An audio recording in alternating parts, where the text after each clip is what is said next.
غصہ یہ صرف ایک جذبہ نہیں بلکہ دماغ کے اندر چھڑی ایک جنگ ہے۔ در حقیقت یہ دماغ کے دو حصوں کے بیچ ایک پوشیدہ جنگ ہے، اور اس جنگ میں آمنے سامنے ہیں ہمارا جذباتی اور سوچنے والا دماغ۔ ہوتا یہ ہے کہ جذباتی دماغ یعنی ایمگڈیلا سوچنے والے دماغ پر حاوی ہو جاتا ہے۔ اس غلبے سے فیصلہ کرنے، برداشت اور خود پر قابو کی صلاحیت کمزور پڑ جاتی ہے، اور بار بار ایسا ہونے سے انسان دوسروں کے اثر میں آسانی سے آ جاتا ہے۔ تو پھر اس جنگ کو جیتنے کی تربیت کیسے کی جائے؟ شعوری طور پر پرسکون رہنا، یہی اصل میں دماغ کی ایک نیورل ایکسرسائز ہے۔ اس مشق کے بس 3 آسان سٹیپس ہیں: رکیں، سانس لیں اور خاموش ہو جائیں۔ یہی مشق دماغ کے اعصابی راستوں کو یعنی نیورل پاتھویز کو نئے سرے سے بناتی ہے۔ اس کا نتیجہ دباؤ میں بھی حکمت اور سکون سے جواب دینے کی قابلیت۔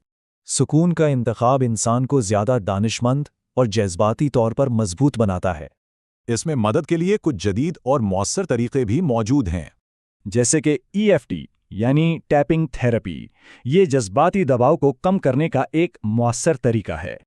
اور دوسری ہے میٹرکس ری امپرنٹنگ، جو ماضی کے تکلیف دہ تجربات کو ری پروگرام کرتی ہے۔ یہ دونوں تکنیکیں جذبات کو ریلیز کر کے ذہنی توازن بحال کرنے میں مدد دیتی ہیں۔ تو اصل طاقت رد عمل میں نہیں بلکہ اس پر قابو پانے میں ہے۔